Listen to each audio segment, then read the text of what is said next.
تەواو ویشەکەەوە هاتۆتە پێشەوە بزوتنەوەی ئیسلامی لەت بوو ئەو ئینشقاقە تەسیرێکی زۆر گەورەی بوو بەڕاستی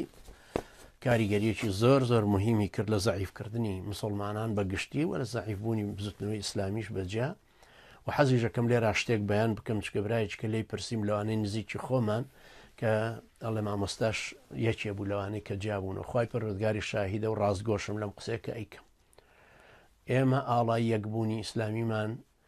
لەسەر مزگەوتی گوڵبدانە گرتبوو خۆمان هەر بە یەکبوون زانی دوای جیابوونەوەی کۆمەڵ دوای دانیشتەکانیشمان لەگەڵ ئەنسار ئیسلام دوای جیابوونەوەی مامۆستا مەلا عەلیش کە بزوتنەوەی ئیسلامی ڕاگەیاندەوە لە هەڵەبجە دوای گەڕانەوە ئێمە هەر یەکبوونەکەمان هەر مابوو دوای ئەوەی کە ئەوان هەردووچیان کۆمەڵی ئیسلامی بزوتنەوەی ئیسلامی دروست بوون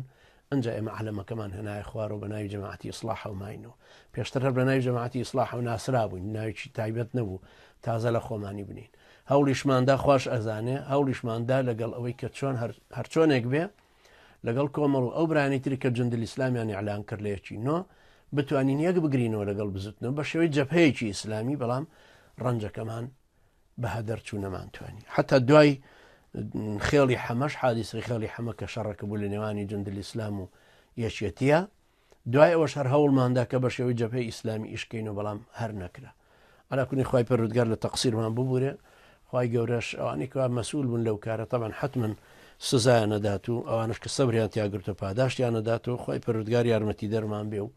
لێمان ڕازی بێ و لێمان خۆش بێ و یارمەتی دەرمان بێت لەوەی کە ئێستا دەرز وەربگرین لەوەی کە ڕابردووە بەمە هاتینە کۆتایی پرسیارەکانمان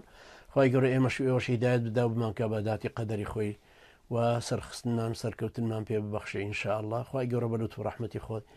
خۆی یارمەتی دەرمان بێ بتوانین سەر لە نوێ کۆمەڵێکی عەقائیدی ئومەتی بە بزاوێکی شیا و دروستکەینەوە ئەو وڵاتەمان بکەینەوە بە دارالئیسلام و ئەو هێز و نفوزەی بزوتنەوەی ئیسلامی و چاکتریش ئینشاءالله بينينوا بأرمتي خواي پروردگار أقول قولي هذا واستغفر الله لي ولكم وجزاكم الله خيرا والسلام عليكم ورحمة الله وبركاته.